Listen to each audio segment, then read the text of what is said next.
আমি 1 বছর self improvement করে কী পেলাম, আর সেলফ ইমপ্রুভমেন্ট মানেটা কি? তো আমি ভাবলাম তুমি আমায় এতদিন ধরে দেখছো, তো বেসিক জিনিসটা ক্লিয়ার হওয়া দরকার। প্রথমে আসো সেলফ ইমপ্রুভমেন্ট মানেটা কি। হয় তুমি তোমার বডিটাকে শক্ত করছো, না হলে টাকা ইনকাম করার চেষ্টা করছো। এই দুটো ছাড়া আর কোনো মানে নেই। কখনো এটা ভাববে না যে ভালো একটা বই পড়া বা এডুকেশন কন্টেন্ট বা ভিডিও দেখা মানে সেলফ ইমপ্রুভমেন্ট। একদমই না। এটা তো তুমি তোমার মানসিকতা বেটার বানানোর চেষ্টা করছো, মাইন্ডসেট বানাচ্ছো, যেটা খুবই ভালো কথা। আর যদি তুমি স্কিন কেয়ারও করো, ওটাও সেলফ ইমপ্রুভমেন্ট আন্ডারে পড়ে না, কিন্তু করছো ভালো কথা, যে নিজের যত্ন নেওয়া ভালো। সেলফ ইমপ্রুভমেন্ট মানে দুটো, হয় বডিটাকে স্ট্রং করছো, নয় টাকা ইনকাম করার চেষ্টা করছো। আমি মানলাম বা আমি ধরলাম তুমি স্টুডেন্ট, এখন তো তুমি টাকার পিছনে ছুটতে পারবে না। তো তোমার মেন বা ফার্স্ট প্রায়োরিটি এটাই যে আমি আমার বডিটাকে স্ট্রং করবো। তার পাশাপাশি যদি কোনো স্কিল শিখতে পারো আরও ভালো, আর যদি ফাঁকা টাইমে কন্টেন্ট ক্রিয়েশন করতে ইচ্ছে করে তো আরও বেটার। আর যদি স্টুডেন্ট না হও, তাহলে তোমার ফার্স্ট প্রায়োরিটি কীভাবে টাকা ইনকাম করা যায়, এছাড়া আর কোনো ধ্যান ধারণা নেই, না এদিক না এদিক, একটাই লক্ষ্য। এবার তুমি বলতে পারো দাদা একটা নতুন কি, এটা তো শুরু থেকে সবাই জানে। তো সেলফ ইমপ্রুভমেন্টের গভীর মানে এটাও যে আমি একা করব। মানুষ এখানে নিজেই নিজের বডি বানাবে। সে বলে ভাই আমার সকাল সকাল ডেকে দিস তো, ভাই আমার একটু জিম যাওয়ার জন্য মোটিভেশন দিস তো। কেন কেন? এটা তোমার যাত্রা। মানুষ এখানে কিছু শুরু করতে পারে না, তার আগেই কেউ সাপোর্ট করছে না, ন্যাকা কান্না, বা কেউ সাহায্য করছে না। সেলফ ইমপ্রুভমেন্টের যাত্রা যারা শুরু করে তারা কারো সাহায্যের ভিক্ষা চায় না। তারা জানে যে সাহায্য করলে ভালো, না করলে আরও ভালো। যেটুকুনি আমার হাতে আছে, যতটুকুনি আমি পারবো, আমি একা চেষ্টা চালিয়ে যাবো। This is my self improvement journey. অনেকে আমায় বলে যে তাদের মাইন্ড স্টেবল কীভাবে করবো। যারা নিজের ছোটো ছোটো জিনিস পূরণ করতে পারে না, তাদের মাইন্ড সবসময় আনস্টেবলই থাকবে। এটা রিয়ালিটি, এই জিনিসটা অ্যাকসেপ্ট করো। একটা এক্সাম্পল দিচ্ছি, ধরো তোমার বাড়িতে যে ইনকাম করে বাবা মামা, যখন আর্থিক সংকট আসে, যখন ইনকাম থেমে যায়, তখন দেখবে ভালো জিনিসও না তাদের শুনতে খুব একটা খারাপ লাগে, মেজাজ খিটখিটে হয়ে যায়। তো আগে তুমি তোমার বেসিক যে চাহিদা আছে সেগুলো পূরণ করার মতন সামান্য অর্থ উপার্জন করো, তারপর মাইন্ড স্টেবিলিটির কথা ভাবো, তার আগে না। আর মানুষের একটা ধারণা আছে যে টাকা দিয়ে আমি আমার মানে অডেল টাকা যদি আমার কাছে আসে, অনেক টাকা আসে, তো আমি আমার ইচ্ছা মতো জিনিসপত্র কিনতে পারবো। ভাই নিজের শখের পছন্দের জিনিসপত্র কেনা, এটা টাকা 10%। টাকার যে কতটা আসল শক্তি, বাকি পার্সেন্টেজগুলো তোমায় আজ বলছি। প্রথম, তুমি যে কোনো সিচুয়েশান অ্যাভয়েড করতে পারো, এড়িয়ে যেতে পারো। ধরো তোমার একটা কাজ দেওয়া হলো, সে কাজটা তোমার করার বিন্দু মাত্র ইচ্ছে নেই, কিন্তু তোমায় করতে হবে বাধ্য হয়ে, কারণ টাকার জন্য। টাকা থাকলে না মানুষকে একটা ফোর্স করতেও কেউ পারে না, কারণ এখানে কেউ মালিক নেই ভাই, তুমিই মালিক। 2 নম্বর, তুমি মানুষকে অ্যাভয়েড করতে পারো, আর এটা ভাই সব থেকে বেস্ট। এমন অনেক মানুষ তোমার কলোনিতে আছে যাদের তোমার মুখও দেখার বিন্দুমাত্র ইচ্ছে নেই। তোমার মনে হয় যে এরকম ছোটো লোক মানসিকতার সাথে ভাই আমার না দেখার ইচ্ছা আছে, না এদের সাথে কথা বলার ইচ্ছা আছে, ঘুম থেকে উঠতে পারি না, ঝুট ঝামেলা গালাগাল। ঠিক আছে, এই কারণেই দেখবে যারা চাকরি পায় তারা নিজের কলোনি শিফট করে নেয়, তাদের মতন মানসিকতার মানুষ যেখানে আছে সেখানে গিয়ে বাড়ি বানায়। ঠিক সেভাবে যারা ব্যবসা হয়, ব্যবসা করে একটু উন্নতি করতে পারলো না, তারা বাকি ব্যবসাদাররা যেখানে আছে, যে শৌখিন পরিবেশে বা ভালো পরিবেশে, সেই পরিবেশে নিজের বাড়ি বানায়। আর কেন এই পরিবেশটা চেঞ্জ করে?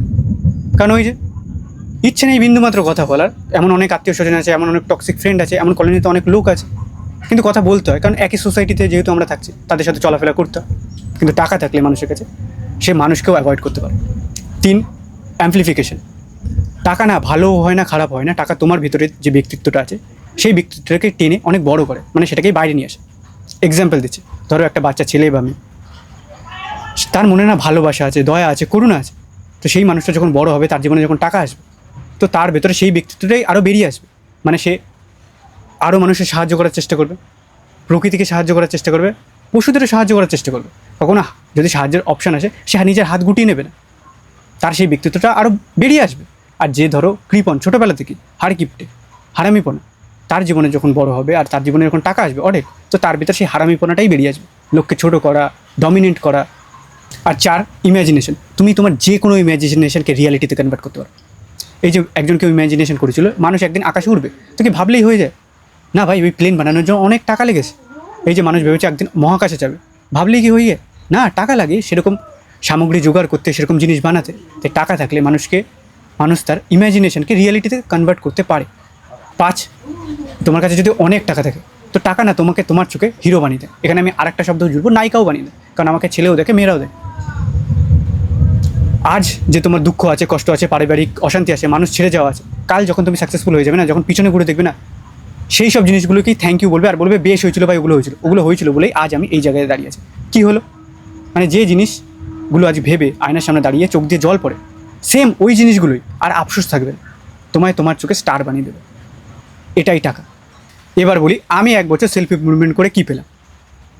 আমার অফলাইন ব্যবসা থেকে ওখান থেকে আমার কাছে যথেষ্ট পরিমাণ টাকা আসতো। তারপর না আমার যে বাকি সময়টা ছিল, তো আমি সেখানে রিল স্ক্রোল করতাম। তো ভাবলাম রিল কেন স্ক্রোল করবো, তো সেখানে আমি গেম কেন খেলবো, এই জিনিসটা আমার ভিতরে, রিল স্ক্রোল করবো কেন, গেম খেলবো কেন, ওই টাইমটা আমি কাজে লাগে। তো সেই টাইমটাকে আমি চুজ করলাম ইনস্টাগ্রাম, কারণ অত ভাই টাইম আমার কাছে ছিল না যে আমি ইউটিউবে ফোকাস করবো। তাই শর্ট ফর্ম কন্টেন্টে আমি ফোকাস করলাম। আর ইউটিউবে সেলফ ইমপ্রুভমেন্ট ফাইন্যান্স নিয়ে যেহেতু আমার ইচ্ছা ছিল, তো সেলফ ইমপ্রুভমেন্ট কন্টেন্ট বানিয়ে 1 বছরে আমি মানুষের এত ভালোবাসা পাই যে আমার কাছে এক্সট্রা একটা ইনকাম সোর্স খুলে যায়।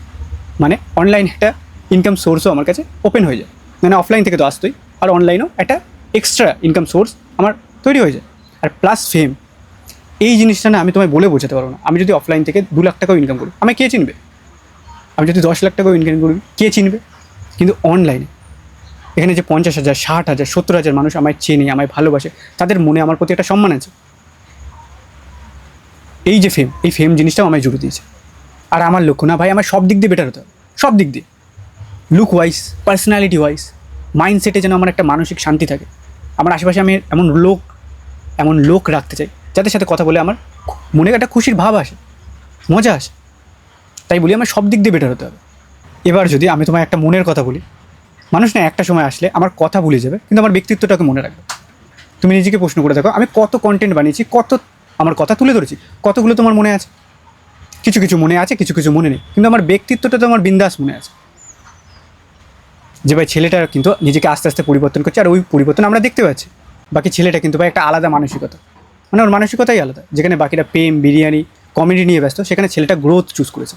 বাকি ছেলেটা কিন্তু অনেক সাহসী, ও যে কন্টেন্ট বানায় অনেক বুকে সাহস রেখে বানায়।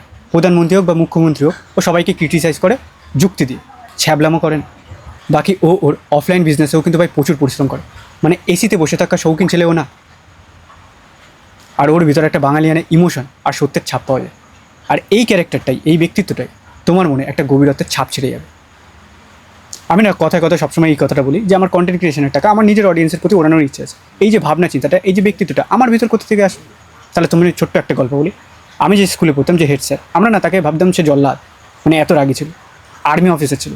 এবার আর্মি অফিসার ছেড়ে যখন আমাদের প্রধান শিক্ষক হয়, তখন সেখান থেকে টাকা পায়, আর আর্মির পেনশনও তার আসতে থাকে। কিন্তু আস্তে আস্তে যখন আমরা ব্যক্তিত্বটা দেখি, ক্লাস 6, 7, 8, 9, 10, তখন মনে হলো যে না, মানুষটা রাগী হতে পারে, কিন্তু তারা সেই মানুষটা স্কুলটাকে না একটা অনেক ভালো জায়গায় নিয়ে গেছিল, অনেক সুন্দর একটা পঠন পাঠন শিক্ষা তুলে ধরে। এই কারণে মনে হয় আমাদের মাইন্ডসেটটা এরকম, মানে ওনার ব্যক্তিত্বটা ঠিক এরকম ছিল। উনি যে এক্সট্রা টাকাগুলো ইনকাম করতো, ওই যে প্রাইজ মানি পেতো, ওখান থেকে ট্রফি পেতো, আর্থিক সাহায্য পেতো, আর পেনশন পেতো, ওই টাকাটা না আমাদের উপরেই দিয়ে দিত। মানে আমাদের সোয়েটার দিত, বুট দিত, খাতা দিত, আমাদের উপরেই দিয়ে দিত, নিজের পকেটে নিয়ে যেত না। তো যারা যারা ওই হেড স্যারকে দেখেছে, আমাদের মনে হচ্ছে মানুষ হবে তো এরকম। সেই স্যারের যে ব্যক্তিত্বটা আমাদের মনে একটা গভীর ছাপ ছেড়ে যায়। তাই এটা আমি তোমায় বলবো যে আমার ব্যক্তিত্বটা না তোমার মনেও একটা গভীরত্বের ছাপ ছেড়ে যাবে, তুমি চাইলেও আটকাতে পারবে না। আমি বলছি না তুমি আমাকেই দেখো, না, আমার থেকে অনেক ভালো ভালো মানুষ থাকে, তুমি যাকে বেশি দেখবে শুনবে, তার ব্যক্তিত্ব একটা ছাপ তোমার ভেতর আসবে।